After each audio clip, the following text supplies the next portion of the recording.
Jiven here, welcome to another video. Today we'll be talking about piece control. Basically, I'll be going through some of my piece control clips from Arena, slowing it and breaking it down, explaining my thought process and techniques. If you're brand new to piece control, this video is going to help you out, but also check the video in the description called How to Piece Control Without Taking Damage. In that video, I go over the best piece control creative map made by Raider and how to practice in that map. But yeah, hopefully this video helps you out. Let's hop right into it.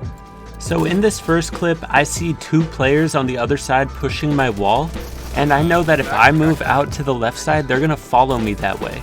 So I place a wall, edit the wall, place cones in the box where I think they're gonna go, and they just end up walking into my builds, getting piece controlled. If you don't know what piece control is, it's basically owning builds in a fight strategically, trying to own some builds around the opponent that you can use to your advantage. For example, in this one I get the cones in their box and they walk right into it and they can't protect themselves by flipping the cone up because it's mine.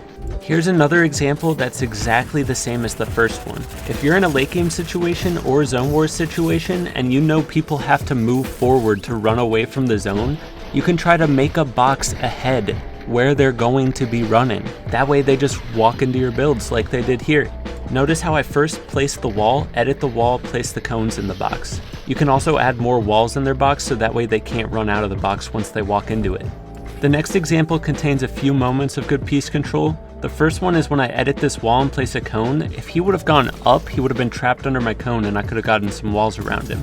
The second example is when I double edit through the cone and floor and then place the wall in the box below. He wasn't in that box, but by claiming the wall behind him, I was able to edit in and place a cone in his box and get a free kill. When someone's tunneling away like that, like he made a box next to the box he was already in, grabbing that wall behind them is such a sneaky move. If you can get it in time, you'll surprise them. I do this to people all the time and they're always caught off guard when I get that wall behind them. The next example is a double edit from above and then full boxing the opponent. When I do this move, I double edit in and first thing I place is the cone and then the walls around them. You need to be fast though. If you're gonna jump into the box like I did, you need to be able to pull out your gun quick and hit your shots. The better way to do this is to stay out of the box, but I got eager and jumped right in. So when you're playing a team-based game mode and one of your teammates gets weak, get together and hold the walls for them, and if someone pushes one of the walls, you can try to box them up like I did here. The enemy had nowhere to go, and me and my teammate just took the staircase and replaced it with a cone, and then we're both able to get shots on him. If you get someone full boxed and you're both there shooting at them, you're gonna win every time.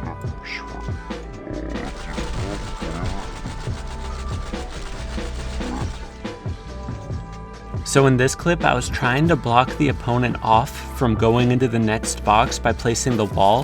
That way he would have been stuck right in front of me and I could have gotten some free shots.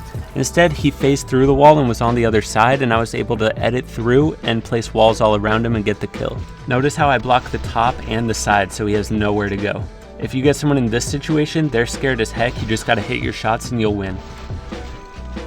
So in this clip, I tried to do the pre-boxing technique where I try to predict where they go, edit the wall, and place cones in their box. It didn't quite work, but the play goes on. I end up getting a floor and cone over top of them, edit down, place a wall. Didn't get them boxed in there either, but I edit through and do a mongrel. While the piece control techniques didn't 100% work in this, it's a good example of how I do it. I did the pre-boxing technique, the edit down with the wall. They end up being on the other side of the wall. I edit through, place a ramp, edit the ramp, bop.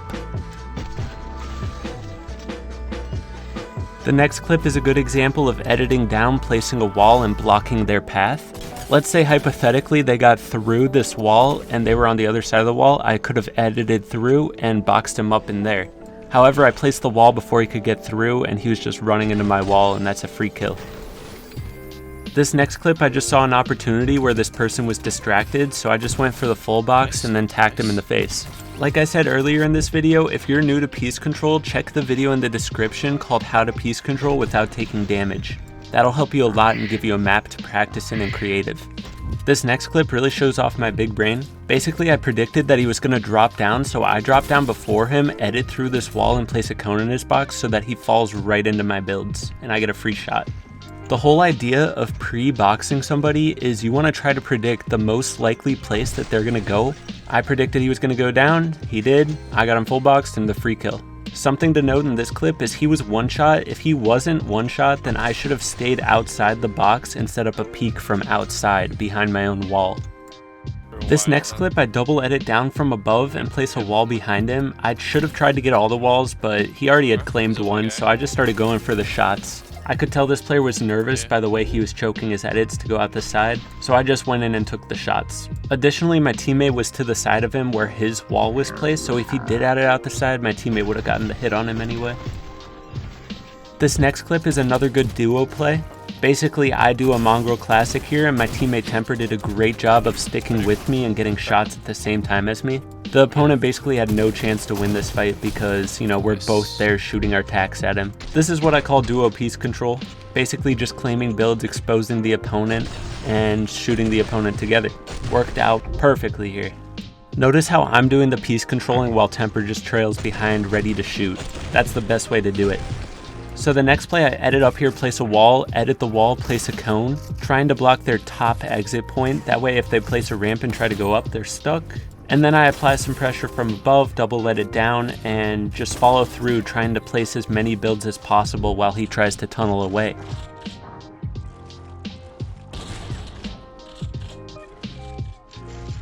Since I had the health advantage here, I knew that they were just going to keep on trying to run, so I'm just psychoing in, grabbing any builds I can, piece controlling.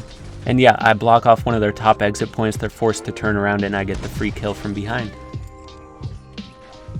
So in this next clip, notice how I try to grab the wall from behind my right hand peak. I end up grabbing the wall, but that's after they phase through the wall, so then I quickly edit through, place a cone over top of them, and grab the missing wall. They were trying to go up, but by placing the cone above them, I trap them in, and then I'm able to get the free shot. Anytime you get a cone above them while they're trying to go up, they're usually going to be shambles for like 2 or 3 seconds trying to figure out, wait, I can't go up? What do I do now? So next clip, I see them place a ramp trying to go up, so I flick a cone in there and then grab the wall right in front of me. Those are the 2 most important pieces to claim, because by getting the cone over top of them, they're going to have to turn around and go out the back or side exit, and then I own the wall in front of me so I can set up a peek while they try to do that.